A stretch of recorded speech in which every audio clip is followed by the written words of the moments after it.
Welcome to Hustle, Style and Stories with Shanu Suresh. We live in a day and age where we have an app for everything. You forget your phone at a friend's house, you have an app to deliver that to you. You have a craving at midnight, say even at 3 in the morning, you have an app that brings it home. You have an app to make your life easier, to monitor your health, to check your sleep score. We have so many things supporting us to make our life better. When I was cruising on social media a long time ago, I came across an app called Picsart.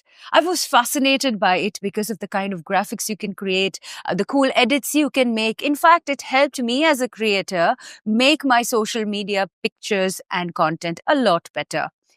So, now that brings me to a very interesting guest. He's the co-founder and COO of Picsart, Mikayel Vardanyan. He has created many startups. He has exited successfully from 2 startups. So he is the right person to talk to when you want to understand what goes into building such an app. How do you scale this? And how do you consistently stay relevant in a day and age where there is so much competition?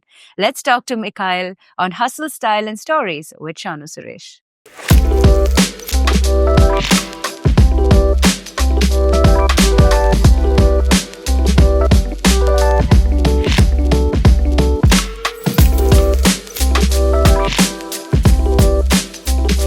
Thank you so much for joining us on Thank Hustle, you. Style and Stories with Thank you Shanu for Suresh. inviting. Mikhail, now let's start. Everyone calls you Mika.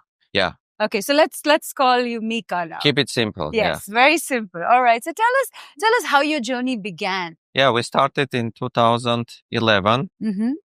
We launched our first version of our product on Android.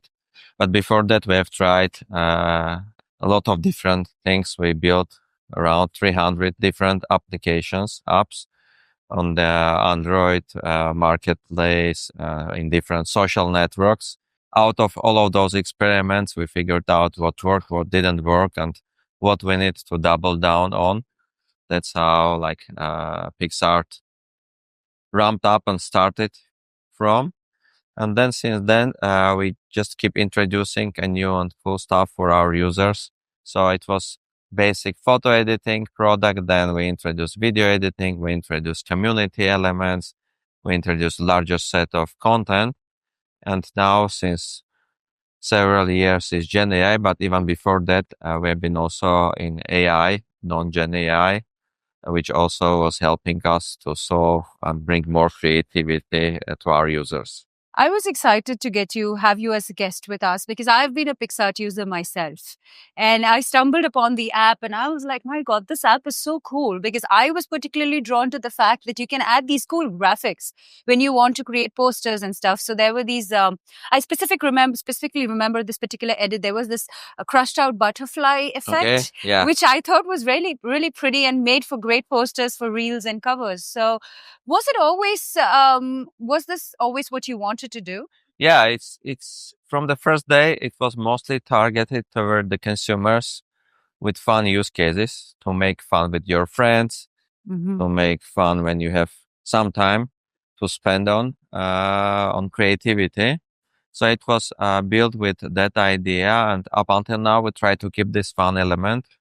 So we also targeting now business users and trying to solve their problems of creative assets, but keeping this fun element intact. And it's still interesting to see that our effects, our filters, and the things which were actual 14, 13 years ago are still being used and people are still remember them. And All right. So how did that idea stem? What made you create something like Picsart? Is that, of course, you love tech and all of that, and you love creativity, but what made you create something like Picsart, that too, something as early as 2011? Yeah, I think it was mostly because we are not professional designers by themselves, ourselves. We tried to create something which will let even non-professionals be more creative. And that was our vision, and it's still in place. So each year and every year we were making more and more accessible our product to broader audiences and to people who are not professionals and would like to explore and be inspired and be creative. And that's how it started, and that's how we keep extending it further and up until now. Now let's talk AI. Because as you just said, AI is definitely integrated in a very strong way into your app, and you're also moving into the business part of it. But tell me, what exactly, or where exactly do you see, or to what extent do you see the future of the involvement of AI? Anything related to AI. So that's why predicting right now what will happen in a month, in a year, in a 5 years, I do not see any any reason. So how we see it is we were just in AI revolution starting 2016. We believed it's the strong technology and we believe that we should be in it.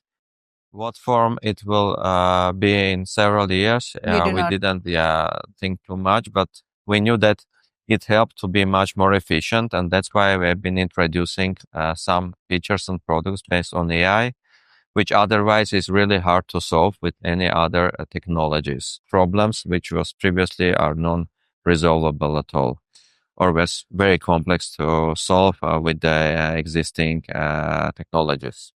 So tell us a bit about app development, right? Because this is a very fascinating industry and technology has been the present and is going to be the future. Tell us, if somebody wants to enter or wants to be an app developer or wants to enter the creative space and, who wants to marry the both just like you did, what do they need to do? It's hard to provide any advice right now because even yesterday we're testing our friend's company when you create app within minutes by just talking to AI agent versus what we have previously did 13 years ago, the need of developing for a year, then releasing, then keep extending it further. So I see right now it's much easier to start with the idea and get into the action than previously. It's much He's faster being with, very careful about his answers. He doesn't want more competition. yeah.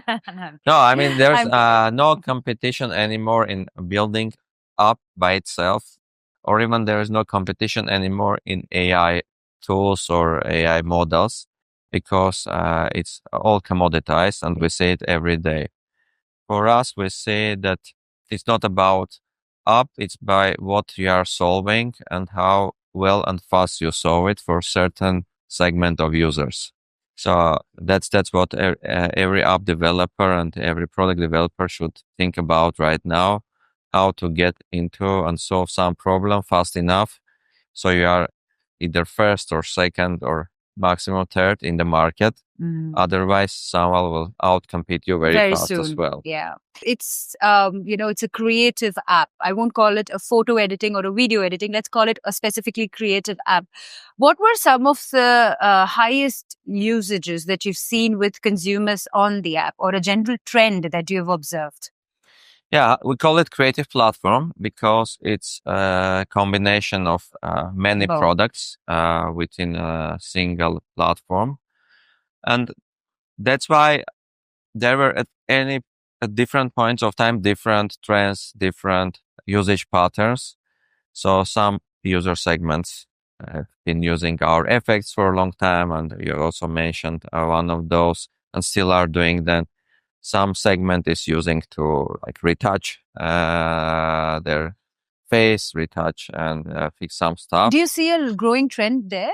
There are certain trends. It's more, it's less trendy. Let's say if versus our other tools like our dispersion tools is always trendy. There are certain effects which are much more trendier. Some of the tools is just solving certain problems with and not trendy enough, and other tools are just funner and you can solve and you enjoy and create different trends.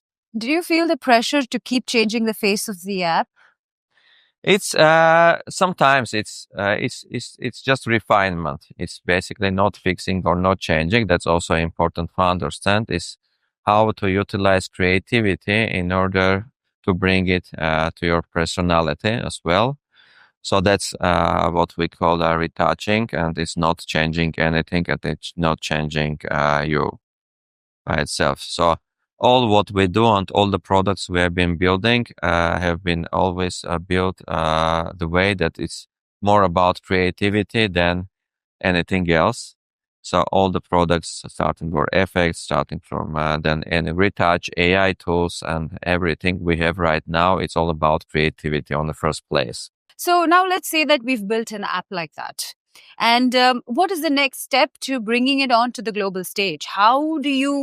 What sort of marketing techniques do you use as a co-founder, or what is the game We have plan been lucky enough that it kicked off on in a its very own? organic way. There are several components which contributed to it. Of course, it was one of the first apps on Android at that time. The timing was right because there were very few players in the market, and there was some necessity and people needed something like that at that time. So yeah, it grown organically initially, and then we just keep spending and doing some marketing to keep it going. But it's still the biggest piece of it is organic growth. There's less marketing activities on our side. But yeah, there are many ways you can do now marketing. Start from running your ads on different platforms, doing influencer marketing, doing like affiliate programs. There are many ways. It depends what kind of product you are building and whether it can go viral fast enough or not, whether you need to spend more money in order to kick it off or not. So it depends on the product and the industry and the vertical you are working on So right you now. believe in the strength of influencer marketing for Yeah, this? I see it more and more. It can contribute to growth and yeah. Okay. All right. Now let's move to the second segment of our show, which is about style. And I know we had a bit of a cheeky conversation earlier, but so tell me, of course, the app is very creative. Does this in any way influence the way you want to dress, or is it because I'm into tech, or I will not spend time, deciding what to wear, or what is fashion to you? Yes, good question. I like fashion, but to the extent that it's not like over engineered, let's say this way. Okay. So yeah, I like to choose what to wear, where to wear, and etc. Right? All this stuff, but at the same time, I try not to overload myself It's a on waste of like time. to a certain extent, yes. So yeah, I'm more over the years. I learned that it's more waste of time than doing something like useful. So that's why I try to minimize that time spent on the fashion. But overall, I like good watch. I like good shoes. Yeah. What are your favorite watches?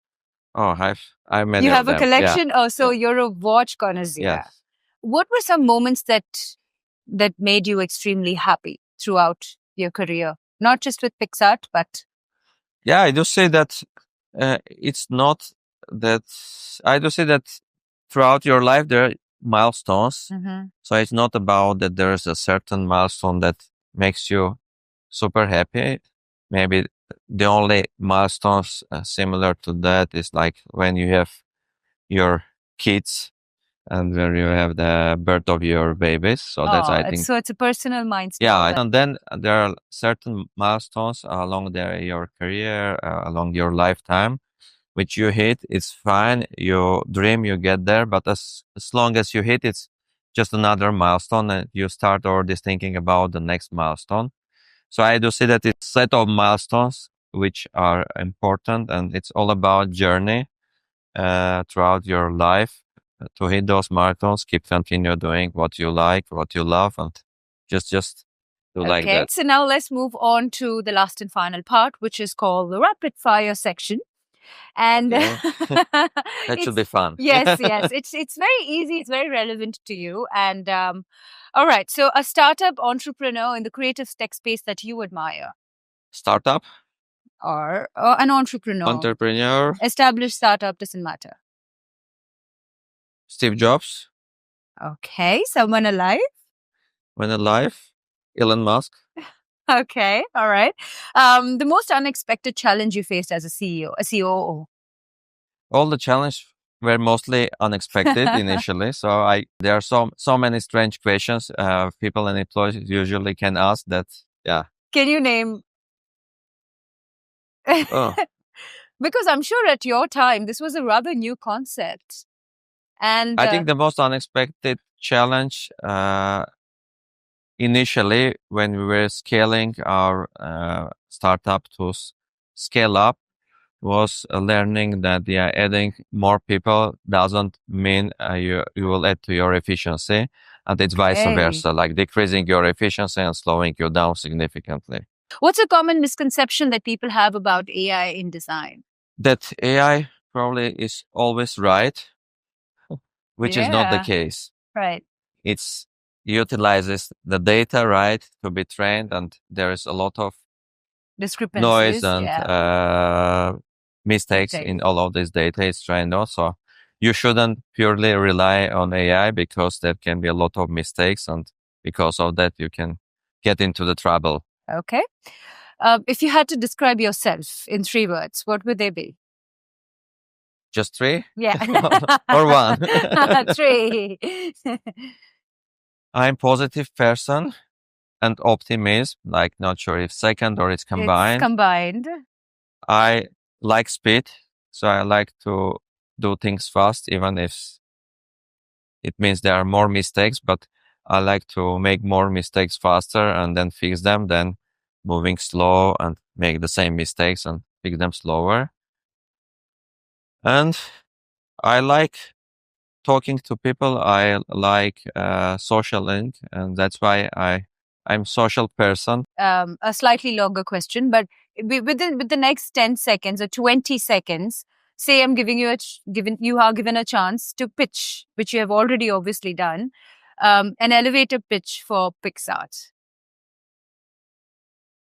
It's the largest and the best creative platform with the tools which satisfy the needs for consumers, whether you are making fun with your friends or side hustlers, you want to sell something on different marketplaces, and as well as businesses and marketers, if you need to run a ton of ads and market your product at any time and on any platform. Picsart is here for you for Okay. any use case. Oh my God, sold. Yeah. Thank you so much, Mika. This has been Thank you. wonderful and a very beautiful, short, crisp conversation, but it gave us an insight into what really goes into building an app and to making it successful. So thank you so much for Thank you doing this for also. us. Thank you for great questions. Some of them are really hard, but yeah. No. All right. One word of advice for the younger generation who's actually looking to enter the industry. You've already given us a lowdown earlier, but any quick word of advice or a closing note? Just learn AI.